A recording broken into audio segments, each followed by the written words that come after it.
Hello and welcome to the Deception Tips podcast, where you will learn amazing cues to detect deceit that will help you read people like never before. I'm your host, Spencer Kaufman. Let's get started. Welcome to episode 35 of the Deception Tips podcast. Thanks for continuing to listen to these podcasts. I really hope that they are helping you detect deception. Now, if they are, I really encourage you to take a look at all of the other resources I have available. Now, the podcasts, of course, these are free. In addition, I have Deception Tips videos on YouTube. It is an entire YouTube channel called the Body Language YouTube channel that is completely free for you to watch. And all the videos are roughly about 5 minutes long, and they are on each of these deception tips. So check those out, subscribe to the channel, share them, tell your friends, etc. I'd really appreciate it, and I know that you will learn more about detecting deception there as well. Also, I've got some blogs, different posts, Deception Tips website, which is deceptiontips.com, in addition to the Deception Tips blog on spencerkaufman.com. Check both of those out. There's a lot of good resources there. And I also have books available for you. Now, everything is free. However, those books I do have a price on, because I got to make a little something, and they are worth the money. They aren't expensive, and they are worth you checking out and seeing more information on reading people and detecting deception. So check all that stuff out, take advantage of those resources, and learn more about how to read people and detect deception. Now, last time we had an interesting episode about how liars' lips take on a variety of different shapes or positions when they are telling lies. Now, they can do a variety of behaviors. They can pucker them, suck them inward, bite their lips, or turn the lip corners downward. Now, that's only 4, but there are many more that liars could display. And in addition to those 4, there are a variety or different variations of those 4 that could happen. So you need to be paying close attention, because a lot of these behaviors are going to be a second or less. With the exception of biting the lip, that one could be a little bit longer, simply because it's more of a stereotypical thought gesture or nervousness gesture. So pay attention to that. And in addition, with biting the lips, take a look at other patterns and clusters of behavior that would go with that. And remember, back in episode 32, that we talked about licking the lips, which goes hand in hand with biting the lips or taking on various positions of the lips, because it's all related to the lips. So watch for that. When people are stressed, tense, dry mouth can occur, licking the lips may happen.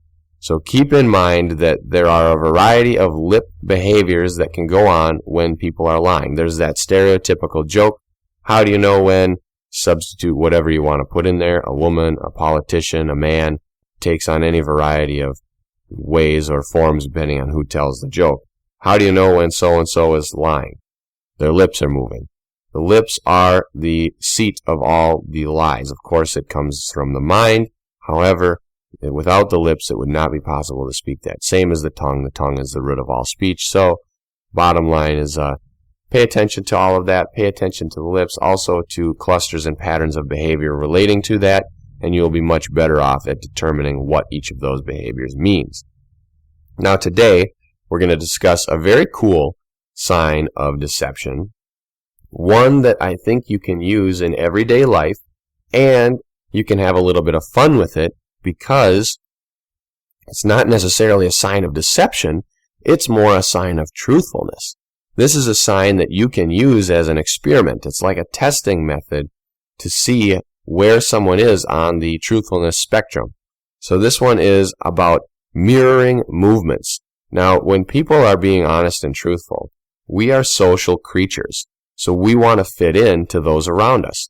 That means that if someone displays certain behaviors, other people may want to mirror or mimic those behaviors, especially if they're little things, because then unconsciously they're going to copy them and mirror them to unconsciously fit in with the group around them. However, liars are so focused on the lie and on telling whatever they want to tell that they are not focused on mirroring or on fitting in. They're just focused on getting the lie out. Therefore, they will not typically display these mirror movements. So here it is, deception tip number 35. Truthful people tend to mirror the head movements of the person with whom they converse, whereas a liar takes a more statuesque pose. Here it is again. Truthful people tend to mirror head movements of the person with whom they converse, whereas a liar takes a more statuesque pose. Now this is interesting because, as I mentioned, truthful people, they want to mirror the head movements. So what are head movements? Now what am I talking about here? I'm not simply talking about moving their head, bobbing and weaving side to side or up and down. I'm talking about hand-to-face gestures. So this means, like, if you're talking with someone and one of you itches your eye or touches your nose, pretty soon the other one will. It's something that almost cannot be helped, especially when you are talking with someone that you really want to get along with, or that you want to impress, or that you want to converse with, such as someone who you are in a relationship with, dating, significant others, or maybe it's someone who you really look up to and admire, and you want to kind of be like them. So then, of course, you're going to start mimicking those gestures. People want to belong. People are social creatures, and we want to fit in with those around us. Now, even though you may say that you don't, you do. Unconsciously, you do. You want people to like you. You want to be liked, and you want to be with other people. It's only natural. We are social creatures. It is the way it is, and the sooner you accept that, the better.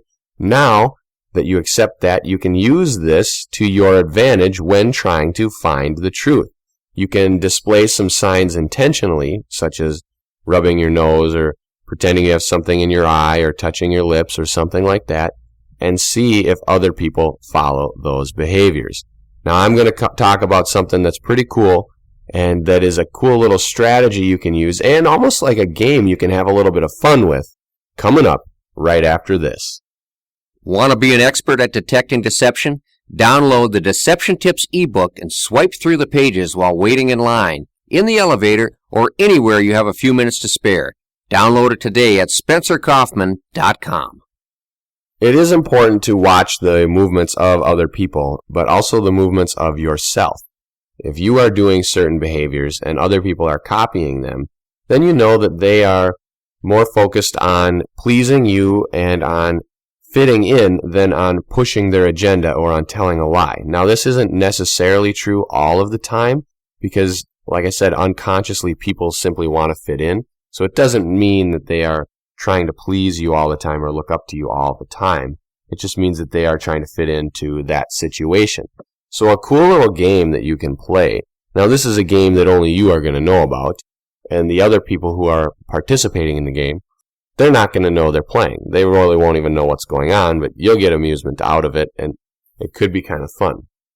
So, as I mentioned, a lot of people who are in social situations, they want to fit in, so they will mimic other people's behaviors. Now, this isn't something in deception detection. This is something in more life. Now, when it relates to deception detection, though, I'll hit this real quick. This is hand-to-face gestures. So when you are conversing with someone, interrogating them, if you will, throw out some of those mirror movements, the touching your face, itching your eye, your nose, things like that, and watch to see what happens. Go ahead and touch your ear and see if they start to kind of mirror those or feel a little self-conscious, touch their face like you did, things like that. If they do, chances are pretty good that they are kind of telling the truth. If they sit there stone cold, then they're probably trying to push some form of lie. However, on the other hand of this, where the fun comes in, is like if you are at some kind of a social event or a party or anything like that, school, wherever, you can kind of play with this because now that you know that humans are social creatures and that they kind of want to fit in and belong, you can use this to your advantage and for your entertainment. So pick someone out of the crowd or someone somewhere who you've kind of made eye contact with a little bit. Can be a guy or a girl, doesn't matter. And kind of look at them, make sure they've seen you a few times, and so that, but don't be obvious. Don't be obvious with it, like you're staring at them or anything. You just kind of want to glance at them. They glance at you. You guys lock eyes a couple of times quickly. That's it. Not a flirtatious type or anything like that, but just a normal, you've seen them across the room type of a thing. Then, pick an easy gesture, something like folding your arms or leaning back against the wall, something like that, something that they are not already doing. Then, perform that gesture and wait for them to do it. Essentially, if you guys have kind of locked eyes a couple of times and you've made a little bit of a connection, they'll be watching you, they'll be looking. Pretty soon, you'll see that they've taken on that posture. Then, change it up. Pick a different posture. Pretty soon, they'll take on that posture. Now, this is something you can do from across the room, or you can do it in a conversation with a bunch of other people. You can set the tone of that conversation. You can dictate that conversation non-verbally, which means go try it out, sit with your legs crossed. Pretty soon, everybody else follows that behavior. Put an elbow on the table and put your hand on your head and kind of lean on your arm. Everybody else could follow that. Now, in suit with this, you can start to get real creative here. You can start to do behaviors such as like weird things. You could pull on your ear, then scratch the back of your neck, then fold your arms, and watch as other people kind of start to follow that. You can get some big sequences going. You can get people to lift up their leg and touch their foot, and then scratch their head like a monkey, and itch their armpit. You can get all kinds of stuff going, but it might take a little time. And this is more of the across the room. You can get people across the room to be watching you and to like almost be a mirror image of yourself. It's not going to be instant. You're not going to do these crazy things and then that one's going to follow you. They're going to be like, that dude's nuts. But if you start out slow, start out with like a posture, then you can start out with some kind of a behavior, then you can work it up from that to a couple behaviors, then you can start going to the crazier behaviors. It's very, very interesting, and the whole experiment here proves that people are social creatures and we want to belong and fit in. So if we kind of connect with someone, pretty soon it's almost like it's not really brainwashing them or taking control of them or manipulating them, but this experiment will show you that people really do respond to nonverbal communication. In addition, they want to mirror the behaviors of people that they feel that they connect with or that they need to impress or something like that. Now, going back to deception, this is why if you display certain facial hand-to-face gestures or movements, that the other person will mirror them because they feel like they need to convince you, they need to connect with you, they need to be on your good side so you believe them, which means that they are going to unconsciously mirror those behaviors that you are displaying. Now, when someone lies, you would think that they would want to unconsciously or consciously please you and things like that. However, they're so focused on the lie that they're not thinking about the social interaction aspect of things. And that's because their unconscious and the conscious are fighting. So the conscious is probably thinking that they need to please you, but the unconscious is thinking, I need to get the truth out, and the way to do that is to forsake those mirror movements and let them go, so that way the liar is sitting there stone cold and not mimicking those behaviors. So then you're kind of wondering, well, what's going on? Why aren't they mimicking me? Because most people would, because it is a natural thing to do. It's not because, oh, you set the standard, you're so awesome, and everybody wants to be like you. No, it's that anytime someone feels like they need to convince someone and they need to belong to a situation, they are going to mirror those behaviors. It's like the famous saying, when in Rome, do as the Romans do. When people are being interrogated, they need to win the good graces of the interrogator so that the interrogator knows that he or she is telling the truth. Part of that is going to be unconsciously mirroring the behaviors and the gestures of the people around them in that situation. And so, like I said, you can do this as an experiment to gauge the truthfulness of a person. Of course, you're going to want to look for other signs and other deception, bodily leakage, to determine whether or not people are really telling the truth. I want to thank you for listening to this week's episode of the Deception Tips Podcast. Share it with your friends, subscribe to the feed, check out the Deception Tips videos, take a look at the blog, and check out the books I have available. And as always, tune in next week for a new deception tip.